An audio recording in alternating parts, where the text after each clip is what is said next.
Hi, welcome to the positive trends Indian recipes. Tea கடையிலலாம் கிடைக்கக்கூடிய அந்த க்ரீம் கேக் வந்து ஈஸியாக வீட்டிலையே எப்படி பண்ணுறதுன்னு பார்க்கலாமா? அவ்வளோ சாஃப்டாக ஓவன் இல்லாமல் வீட்லேயே வந்து இந்த டீ கடை கேக் வந்து ரெடி பண்ணிடலாம். இந்த டீ கடை க்ரீம் கேக் பண்ணுறதுக்கு 2 முட்டையை வந்து உடச்சி ஊற்றிக்கலாம். முட்டை வந்து ஃப்ரிட்ஜில் இருக்கிற மாதிரி இருந்தால் 1 ஹவருக்கு முன்னாடி கேக் செய்யறதுக்கு 1 ஹவருக்கு முன்னாடி எடுத்து வெளியே வச்சுருங்க. இப்போ 2 முட்டை 1.25 கப் அளவுக்கு சர்க்கரை சேர்த்திருக்கு. எலக்ட்ரிக் பிளெண்டர் கூட இதுக்கு தேவையில்லை. நார்மலாகவே ஹேண்ட் பிளெண்டர் வச்சு நம்ம இதை நல்லா வந்து நுர வரணும். நுர வந்து இதோட கலர் வந்து நல்லா ஒயிட்டாக சேஞ்ச் ஆகணும். எப்படியும் ஒரு 10 நிமிஷம் போல் ஆகும். இதே மாதிரி நம்ம வந்து இந்த மாதிரி கை விடாமல் இந்த மாதிரி நம்ம ஹேண்ட் பிளெண்டர் வச்சு நல்லா வந்து பிளெண்ட் பண்ணிக்கலாம். 2 கப் அளவுக்கு மைதா சேர்த்திக்கலாம். ஃபஸ்ட்டு நான் வந்து 1 கப் அளவுக்கு மைதா சேர்த்திட்டு மிக்ஸ் பண்ணிவிட்டு அதுக்கப்புறமா இன்னொரு கப் வந்து மைதா வந்து சேர்த்திக்கிறேன். இதுக்கப்புறமா 2 டேபிள் ஸ்பூன் அளவுக்கு நான் வந்து ஆயில் சேர்த்திருக்கேன். 2 டேபிள் ஸ்பூன் அளவுக்கு பால் வந்து நல்லா ஜில்லுன்னு இருக்கணும்.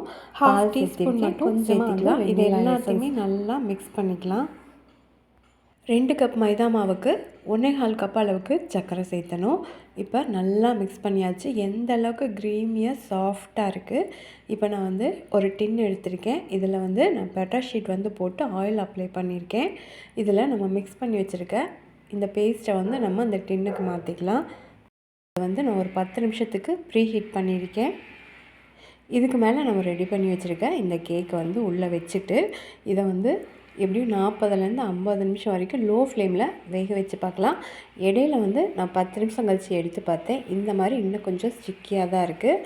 இன்னும் ஒரு 20 நிமிஷத்துக்கு நம்ம இதை மறுபடியும் நல்லா லோ ஃப்ளேமில் இதை வந்து ரெடி பண்ணி பார்க்கலாம்.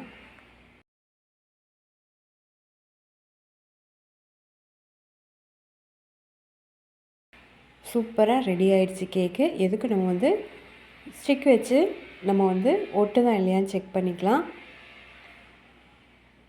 இப்போ இது ஒட்டில் சூப்பராக வந்து ரெடி ஆகிடுச்சு கேக்கு.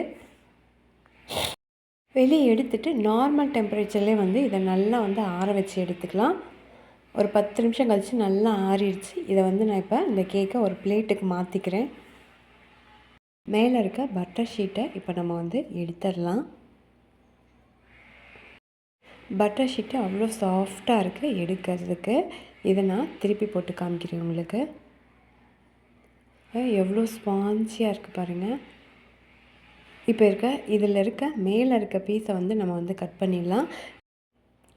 இப்போ மேலே இருக்க பீஸையும் கட் பண்ணி எடுத்ததுக்கப்புறமா ஓரத்தில் இருக்க எல்லா பீஸையும் வந்து நம்ம ஈக்குவலாக ஸ்கொயர் ஷேப்புக்கு ஈக்குவலாக வந்து இதை கட் பண்ணி எடுத்துக்கலாம். இதுக்கு மேலே நம்ம க்ரீம் நார்மலாக வந்து கேக்குக்கு வைக்கிற க்ரீம் தான் வந்து ஃபுல்லாக வந்து அப்ளை பண்ணிக்கலாம். நார்மல் பர்த்டே கேக்கெலாம் வைக்கிற அளவை விட கொஞ்சமாக இந்த பீஸ் கேக்குக்கெலாம் க்ரீம் வந்து கொஞ்சம் அதிகமாக வைக்கணும். இப்போ இதை எல்லா க்ரீமும் நம்ம வந்து வச்சாச்சு. இதுக்கு மேலே லைட்டாக வந்து டிசைனுக்காக இதை வந்து நான் மேலால் தூவிக்கிறேன்.